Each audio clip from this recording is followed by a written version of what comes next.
Welcome and thank you so much for your time this evening. Thank you. Let's unpack the initial reaction from the ANC, coming out of the ANC, with regards to the publishing of Pieter-Louis Myburgh's book, saying that, as we mentioned, this is in fact was done just to scupper the ANC's efforts leading up to the elections, and then the sudden turnaround that, in fact, Mr. Magashule needs to deal with these allegations in his personal capacity. What do you say to that? Clearly at this point, one would think, or one would assume the ANC would be better versed in handling allegations, especially such serious allegations of this nature. Why do you think they don't have a better playbook or a more unified playbook at this point? Now, the ANC is really still trying to put this distance from between itself and wrongdoing in the organization. And it's good and well in this case to say, in your personal capacity, go and handle it. And the ANC seems to think that that is a sufficient strategy, but it is really not. And that is because it's still under the illusion that if they just pretend it's not the right part of them, it will not be associated with them.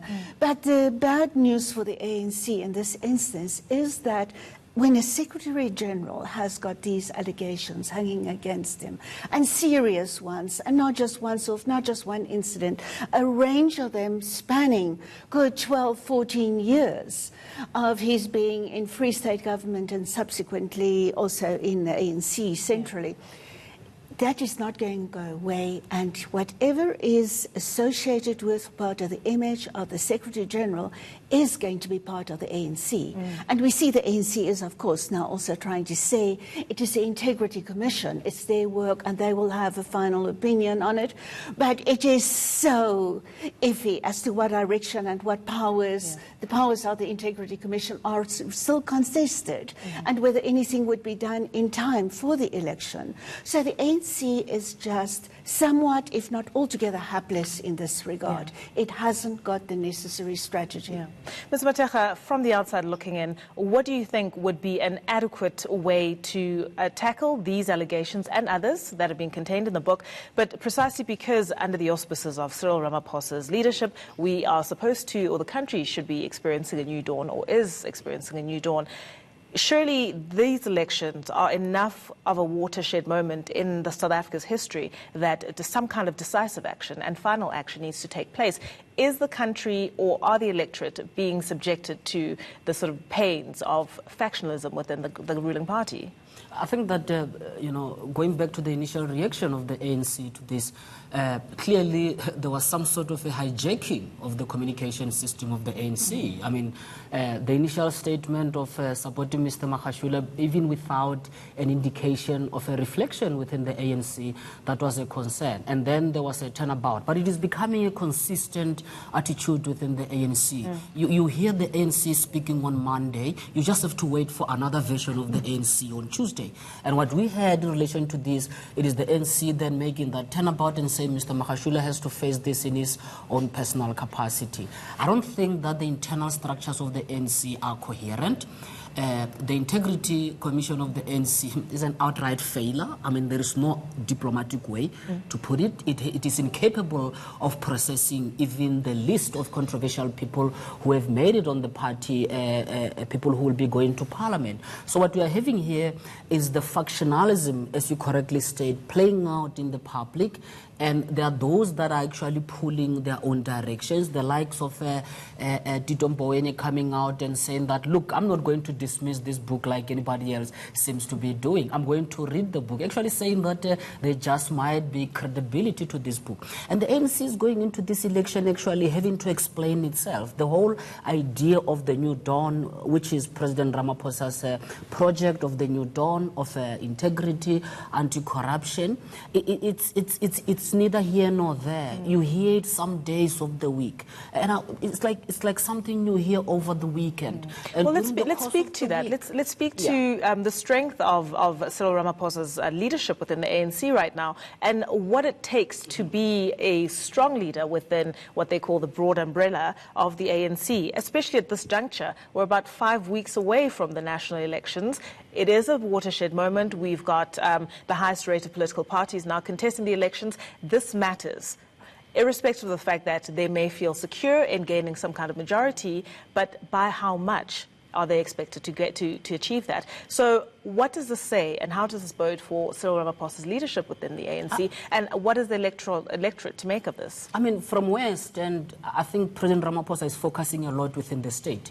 If you look at what he stands for, if you look at his anti-corruption, his integrity ticket, it seems to be more pronounced within state institutions, not necessarily within the party. The ANC is being left behind in all of this because of the internal battles within the party. And you're talking about how strong a leader ought to be. I don't see President Ramaphosa as that type of a strong leader. He likes to consult. He's not an executive-minded type of a president in the manner in which I look at his leadership. And maybe that is one of the reasons why I would say in the back of his mind, he might be thinking that, look, this party is a drag. He needs the party to win the election, to do well in the election. But there are certain things within the party that are pulling him back.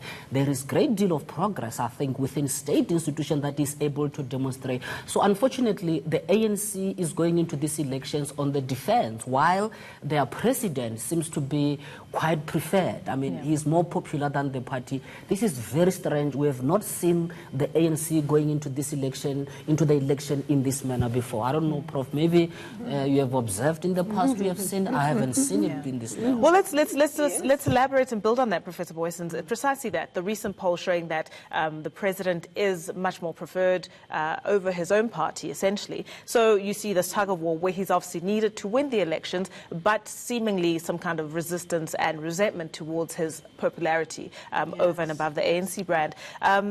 Is he doing the necessary work in instilling trust among South Africans, right? Cleaning up state-owned enterprises, bringing up or creating these commissions of inquiry that I guess South Africans have been yearning for so long? Is he in fact doing very necessary work when it comes to not just the optics, but the real work of turning the country around? You know, on the one hand, he is extremely hamstrung, if not paralyzed, by what I call the Nasrec Unity Accord.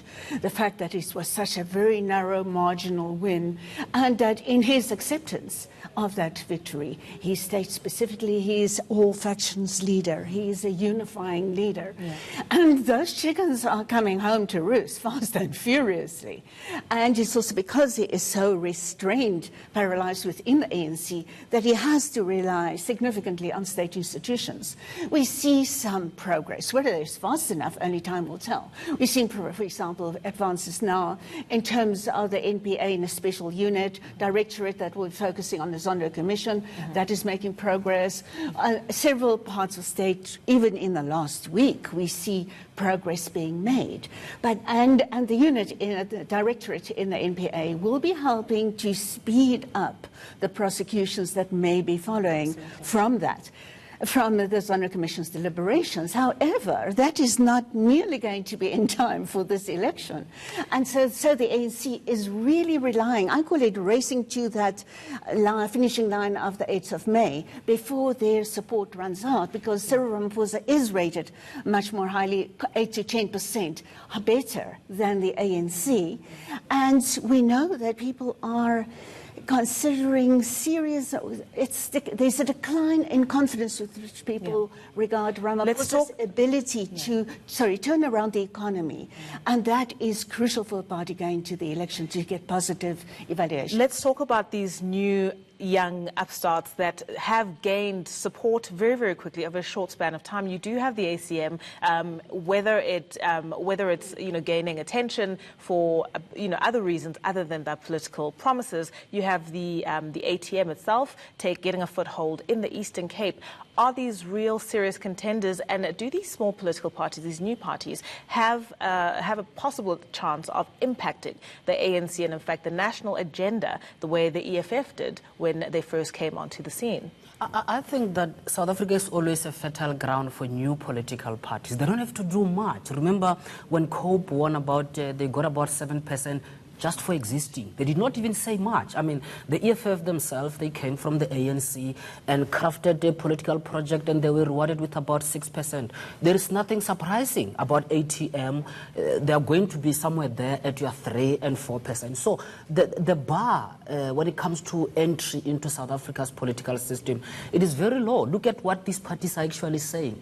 nothing innovative. It's all about anti-corruption. And some of the leaders, actually, that are at the forefront of these parties, your ATM, your African Content Movement, they used to be on the other side of the fence, and they don't even have to account, the leaders, as to, okay, fine, what were you? Didn't you defend controversial people in the past?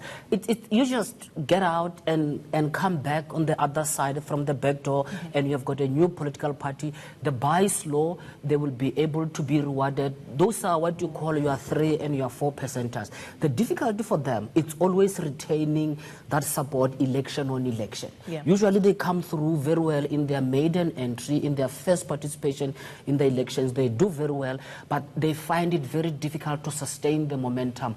We will see the EFF seems to be sustaining momentum, and these parties, I think, they might be taking a little from the EFF, a little from the ANC, because they are preying on disgruntled voters. South Africa has got this increasing number of people who are just not showing up because they believe the representation from the current existing political parties is just not really talking to them. So those parties are cobbling out those. And also, watch out how they are this time. I mean, the ATM, very interesting party associated with the church. Absolutely. The church is a powerful institution. They might just be able to surprise people going into these elections. Professor Booysens, for those people who are watching the election, messages coming out of the ANC, what decisive action at this point, specifically with regards to the Secretary-General, could the party take? We know that lists have been submitted to the IEC, but at this point, it almost seems a bridge too far in the light of this new dawn, in the light of the current commissions of inquiry that we're having, for someone in such a powerful position to have such a degree of egregious allegations against his name. Is there still time for decisive action to be taken, not just for the optics, not just to do the right thing, but effectively to steal away or claim back those voters who are at this point apathetic towards the electoral and the voting process, and many people saying, I just won't vote, because there clearly seems to be a conflation of voting with voting for the ANC. That's not necessarily the case. There is very little that this hamstrung, paralyzed party can do at this stage. What it can do is try to focus. It cannot get rid of Ace Magashule now, but it can try to focus more of the attention, on Cyril Ramaphosa. We know so many of the ANC eggs are in that basket, and to elevate his profile, to show the things that he is doing, whether it's in the state or trying to give the Integrity Commission perhaps a little more power. Those things will count, building on that image that the voters' help is needed in order to get him past that 50% winning post. That, and nowadays, is also additional narrative that you see developing, is just help this ANC not to have to go into an alliance with the EFF or with the ATM for that matter. Although it's a very different dynamic with Bucca and Cope and EFF and these small parties, including the ATM.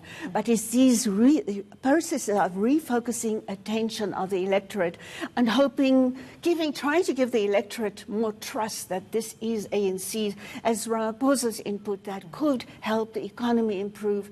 Those kind of additional emphases, steering attention away from the core problems, whether they should or not is a different matter. But those are the things that can still help the ANC get the 50% plus. All right. Thank you very much for your time. To the both of you, really appreciate it.